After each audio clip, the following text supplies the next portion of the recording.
Hello? Hi. And when you leave your heart blank, then your future is blank. That's one of the earlier lessons that God taught me when I begin to have a deeper walk with God. Have expectation. Look at your tomorrow with brightness. Don't see an endless hope.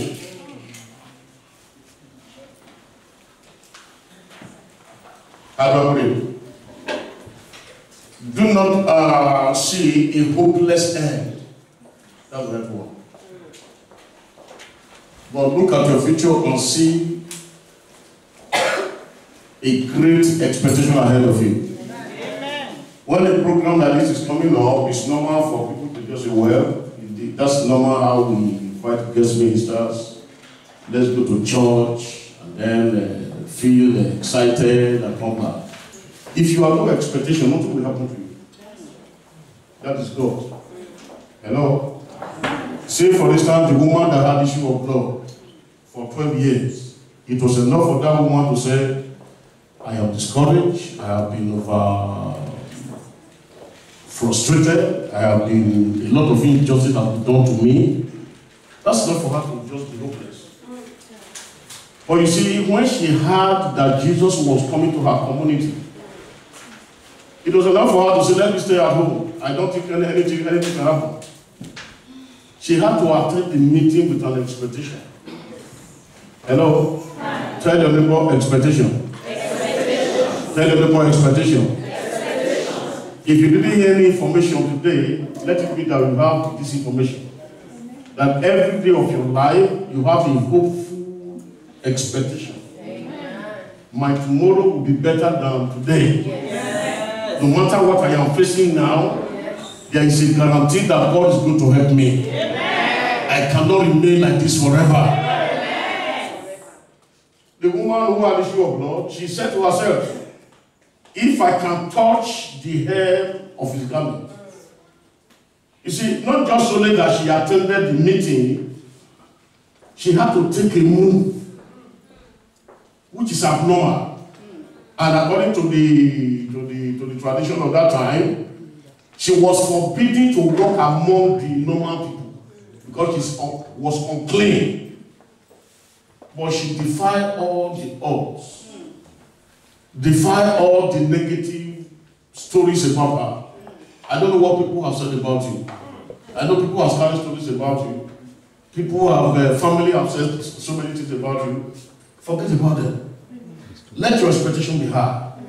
When God comes and touches you, you see, your story become a glory. Amen. You move from story to glory. Amen. The terrible story that people are telling about you now become a testimony. Amen. Your mess now become messages. Amen. So tell your neighbor, have expectation.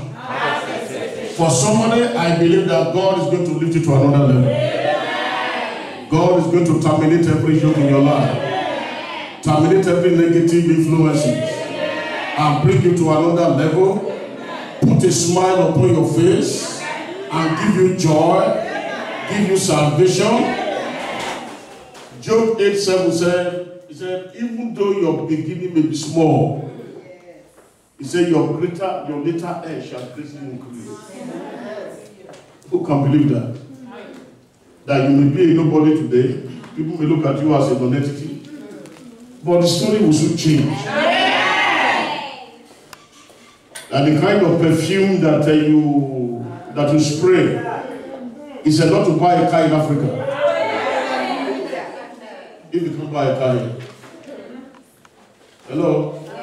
I know what I'm talking about. Yes. Your story can change. Amen. No matter what you have gone through, the situation can turn around. Yes. So all you need to do is have an expectation. What are your expectations for this program? After these 3 days, what did I expect that God will do in my life? I might just here just to occupy a seat. I might just here just to fulfill the normal church or the nothing. If that's why you are here, you may just attend this meeting and go home the same. And you are still telling the same story. But for me, I've said to myself, my story must change. I must not remain the same. I am going to another level. I will become a celebrity. My testimony will shine. God will put my adversary under my dominion. I didn't hear somebody say amen for that. Psalm 102 verse 13 says, thou shalt arise and have mercy, or show mercy unto Zion, because the time to favor her has come. So say to yourself, this is my time of favor. This is my time of favor. This is my hour of breakthrough. No more limitation. No more complaining. No more setback. I have come to kick every limitation off my life and move it to another level. Give Jesus a big clap of the hand.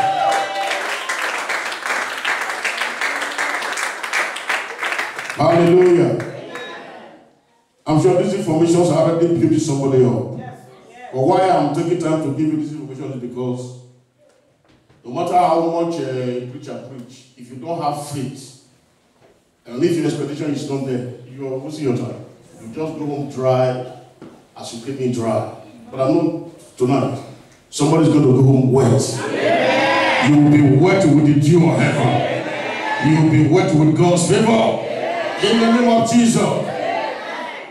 Let me read to you from the book of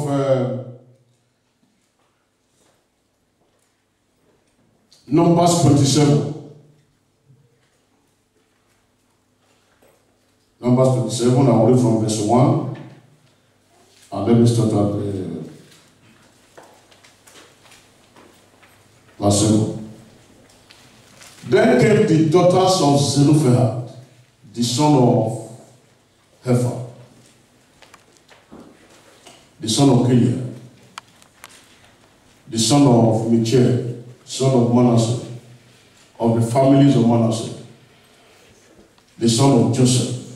And these are the names of his daughters: Mala, Noah, and Hogla, and Micah, and Tezah. And they stood before Moses, and before Eleazar, the priest, and before the princes and all the congregation, by the door of the tabernacle of the congregation, saying, our father died in the wilderness, and was not in the company of them that gathered themselves together against the Lord in the company of Korah, but died in his own sin, and had no sons. Why should the name of our father be done away from among his family? Among his family, because he had no son? Give unto us therefore a possession among the brethren of our father. And Moses brought their cause before the Lord.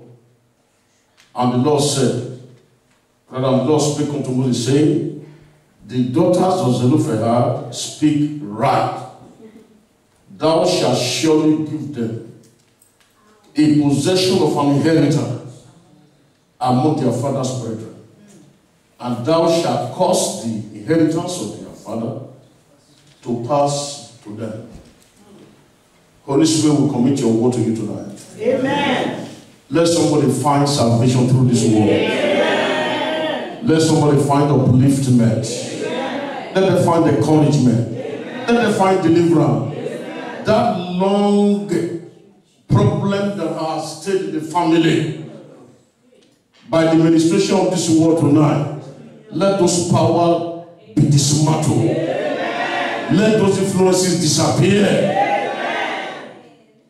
And let it bring ultimate glory to your name. Amen. In Jesus' name I pray. Amen. Amen. Amen. I am speaking to you tonight on contending for your inheritance. Contend for your inheritance. I have seen one common error among God's children. That error is they push, rather they give their responsibility to God. What you are supposed to do, the responsibility that God has placed upon you by giving you authority, by giving you salvation, you are now pushing that responsibility on God. And when you push the responsibility on God, you can remain defeated forever. Because what God told you to do, He won't do it. God is a gentleman. Not only that He's a gentleman, God is highly organized. If you look at our creation, nothing, gets out of place. Summer is always summer. Winter is always winter. So everything are properly organized. One group of flower does not by mistake bear another group of flower. Sheep does not by mistake mate with goat. Even ordinary inanimate objects, they know what to do because that's the way they are programmed. Are you hearing what I'm saying now? Yes, sir. So you see, our God is extraordinarily intelligent. The responsibility He has given to you, He cannot take that responsibility and do it for you. It is your duty. And so almost everywhere I go, I meet a lot of God's children. They are telling God to do what God has already told them to do. And you can even in that state and be defeated in ignorance. But tonight I trust that the word of God is going to remove every form of ignorance from your life. Amen. So that you will know what to do to get to the next level. Amen. When we are saying about contending for your inheritance, from my personal experience, as I live my Christian life and as a minister to others, I discovered that there are inheritance that God has apportioned for every one of us. Amen. But by virtue of the kind of family we came from, by virtue of the kind of community we came from, by virtue of the background you came from, some of those inheritances, they are being denied you. It is not God's duty to give the inheritance to you. It is you who will go for the inheritance. Look at the names of this, the situation of these 5 ladies. They made themselves in a family where their family, they don't have sons. It's a law or it's an order. It is programmed in their DNA that family don't have sons. Why it is like that, I don't know. But one thing I know is very clear.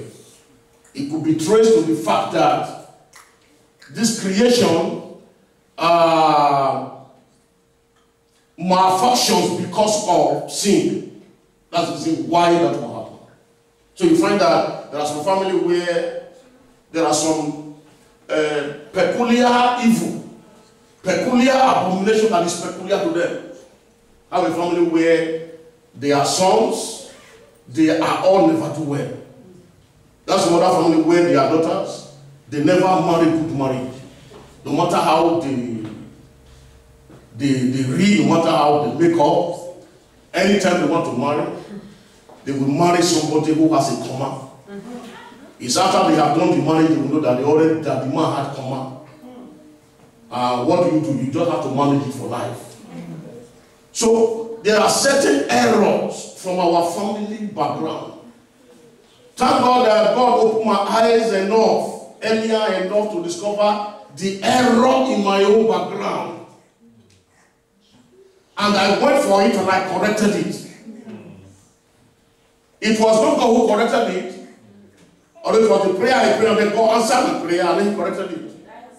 Hello? Right. If I was waiting for God and say, God, I'm very, very unfortunate. I come from a family where nobody can travel abroad. Everybody is just limited to my country. They are like local heroes. If I was complaining, I would be where I am. I took time to discover what was wrong with my foundation. And I corrected it. That's easy to do. Why? By the grace of God, I am where I am. It is your duty to find out what is wrong in your background. Yes. Like these women, they find out 5 women from the same father, the same mother.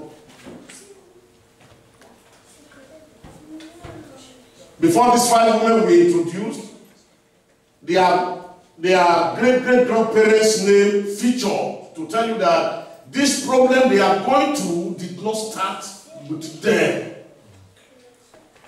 That problem was in their lineage, in the days of their great-grandfather. It was there in the days of their grandfather. It was there in the day of their father.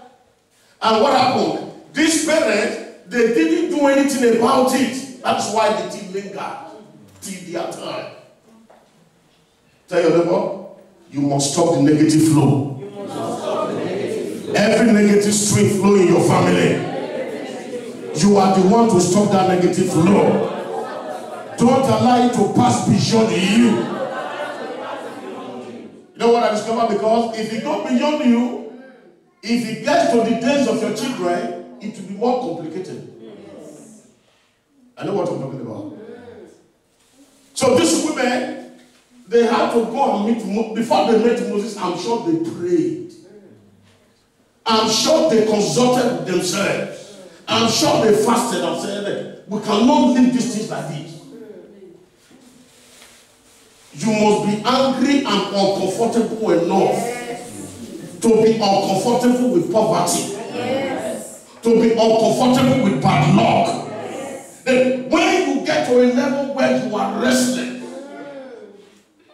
the Bible said, the yoke will be broken over your life.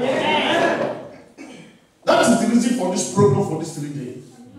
And I'm very, very sure these 3 days is going to bring deliverance to you. It's going to bring salvation to you. It's going to lead somebody to another level. What you have never seen before, you will see it, then you will correct it. Somebody said, until you discover, you don't recover. There are things you must discover. I discovered long ago, about 20, 25, 30 years ago, the sons of my father, they don't perform well. They are non-entities. They don't go far. At the local level, they could be celebrity. But go beyond the local, their name cannot feature. And God opened my eye to look at my family, my uncles, my aunties, and I was able to see that it was as if it was like a pattern of life that is made for every member of the family. Why I am painting this in your mind is for you to also look at your background. Because whatever you are going through, it has a bearing with your background. Our people back in Africa, they have an adage that said, a rat outside does not know where the bugger fish is in the cupboard. It takes an insider rat to tell the outsider rat, this is where the bugger fish is. So if you're having problem from your bosses, if you're having problem from outside, there is an insider who will show the outsider what they must do to hurt you. To overcome that problem, what do? You deal with the insider. So that's why, look at your family background, the community where you are coming from, the village where you came from, people from your background. Find out, do they perform well? The problem that is happening to you, is it peculiar with them? Let me read the scripture to you. Hallelujah. Yeah. I'm sure somebody is going for another level. Yes. Somebody is meant for another level. Yes. Look at Ezekiel 16.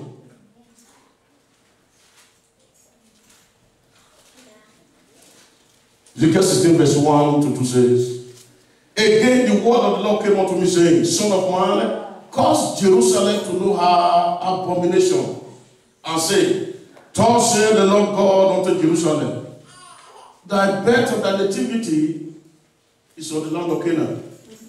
Thy father was an Amorite, thy mother was a Hittite. Watch this. That scripture, if you want to paraphrase it and interpret it to our modern day, with our modern day English, you just, it can read like this. Show my people the reason why they are going through that ugly condition. The reason why you are going through the ugly condition is because your father is from Ivory Coast and your mother is from Angola. Look at the scripture. It said, your father is an Amorite and your mother a Hittite.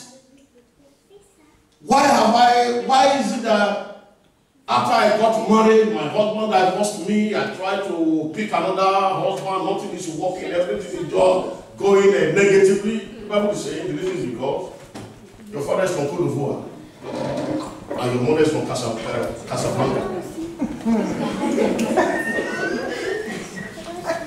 So that's to say, whatever you are going through, it has a bearing with who your father is or who your mother is. And when you understand it to this level, then what do? You break the connection between you and your father or your mother. You cut the umbilical cord. In Africa, not only that, okay, in Africa, it is very well known that Africa uses umbilical cord for a traditional burial. And when they bury that umbilical cord, and you see the old native women, old women who are beyond the age of menopause, they begin to pray to their gods and the rest of them.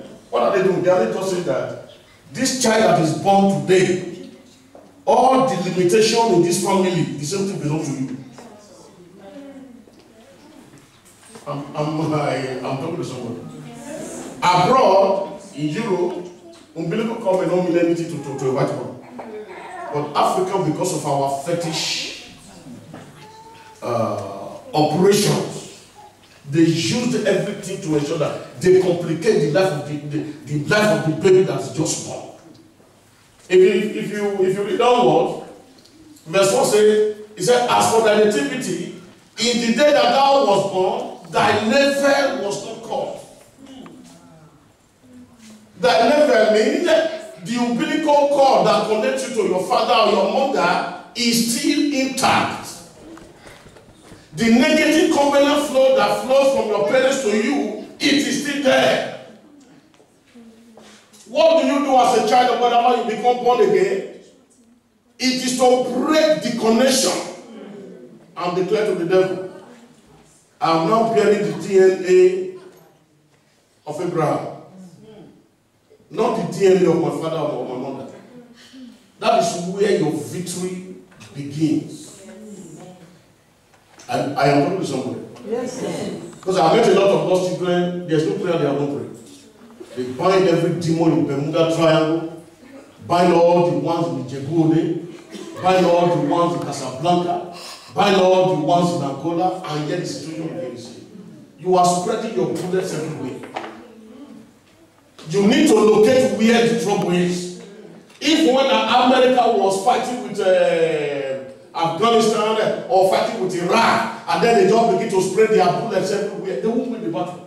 America located where their enemy is, and they staged the war there. 80% of our trouble is that we are not located with the root of our trouble. When you locate it, what do?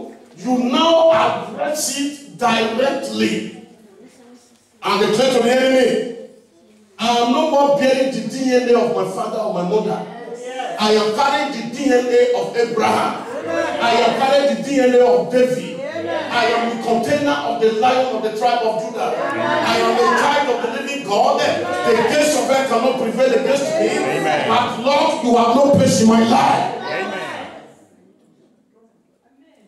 And when you pray that prayer, you don't just pray it and leave it at that level. You push it to a level where you will have a clue.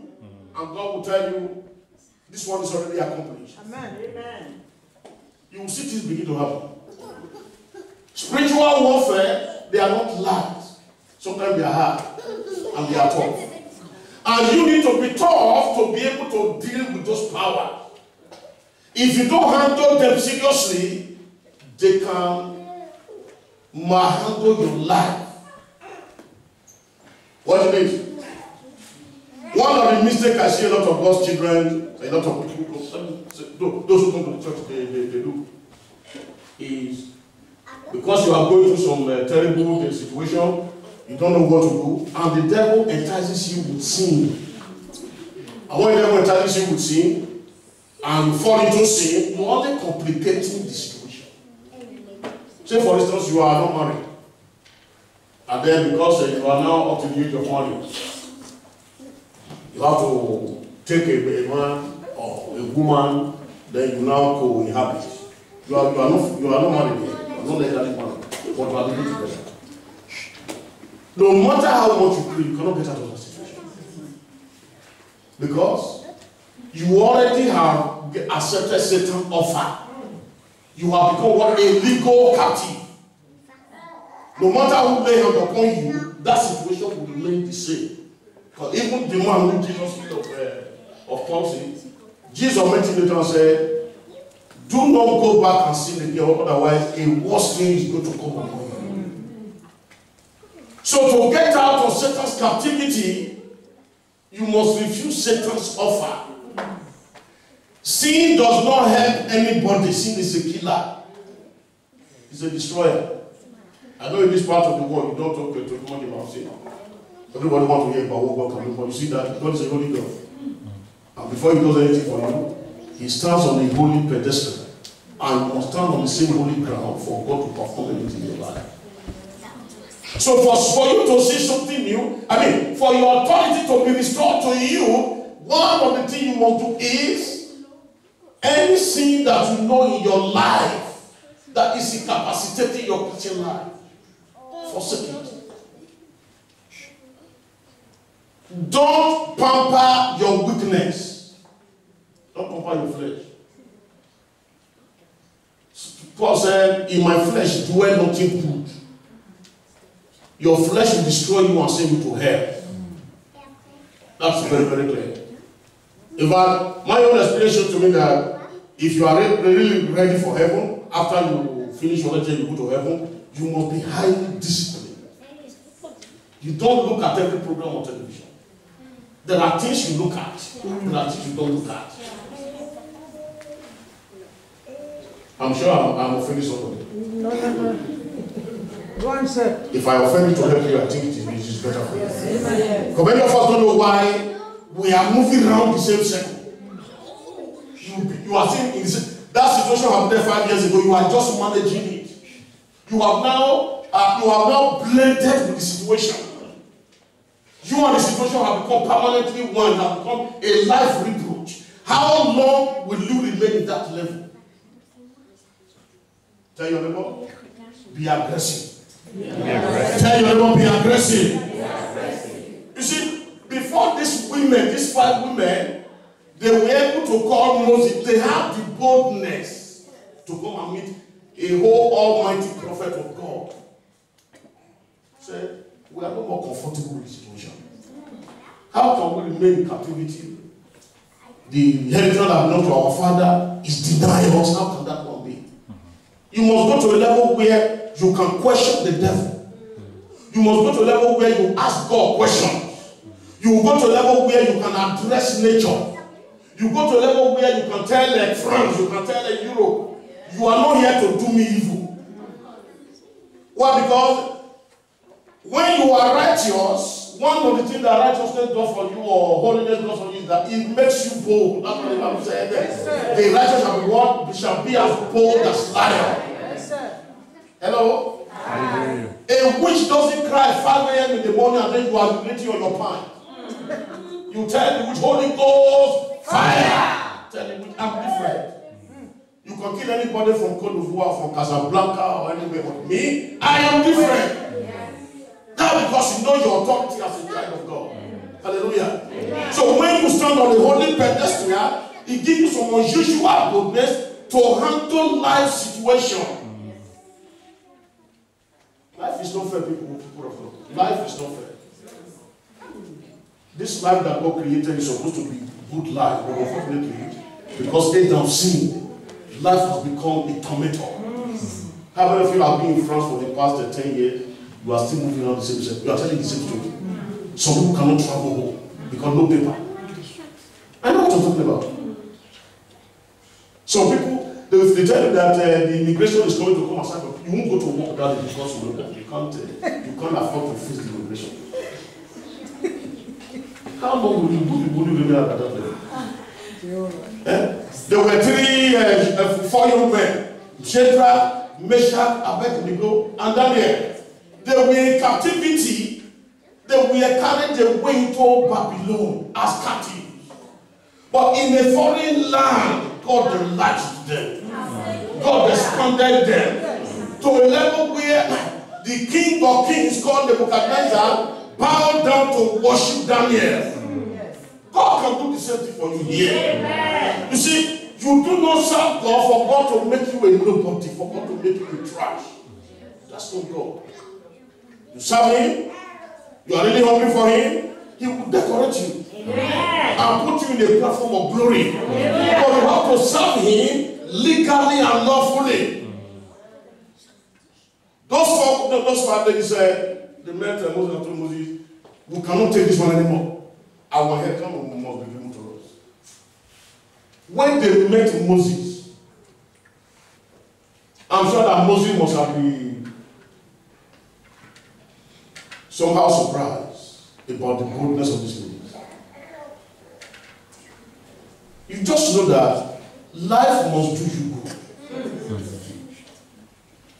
You see, this meeting could be a turning point for you. Amen. You may not immediately have the victory now. That's going to tell you that I am constantly your faith. But it can become a turning point. Amen. From now, you now begin to say, I refuse frustration. I refuse nonentity. I refuse bad luck. I refuse not being able to marry. It is not my portion. You carry the prayer to a level where even God of heaven will hear you. The Bible said Moses had to go to God and told the women, I don't have answer or clue to your demand or your request. I need to hear from Jehovah God. And when Moses went to meet Jehovah God, what did God say? God told Moses, those women, they are right. Israel has been doing the injustice. The ancestral covenant, the ancestral laws have been doing the injustice. Now, let their right be given to them. You shall receive your possession. I say you shall receive your inheritance. What belongs to you from today, it shall be delivered to you. I say it shall be delivered to you. I say it shall be delivered to you. From henceforth, no more frustration, no more complaining, no more limitation. The government of this land will be forced to recognize you. I hope we understand that the God we are talking about is the God who will give more. Yes.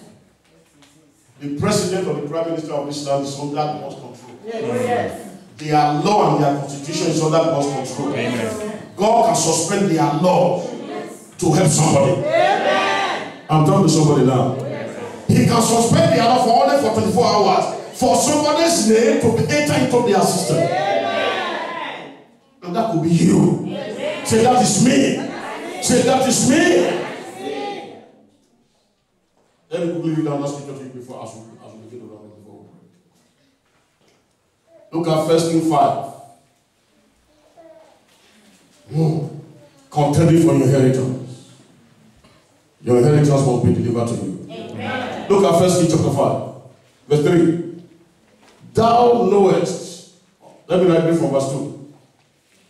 And Solomon said to Hiram, saying, Thou knowest that David my father could not build an house unto the name of the Lord, because of the wars which were about him on every side,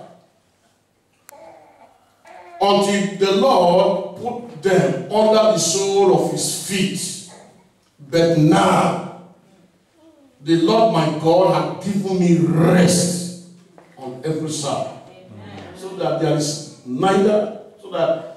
is neither adversary nor evil occurring. Watch that. We are talking about contending for your heritage. If those women did not push to the extent of meeting Moses and Eliezer at the door of the tabernacle, if they have decided to remain silent, their name will never have appeared in the Bible. They will never have been remembered. One thing I know with God is that God likes those who take risk. Holy risk. What people say is impossible, you say, no, I can change this one. The situation can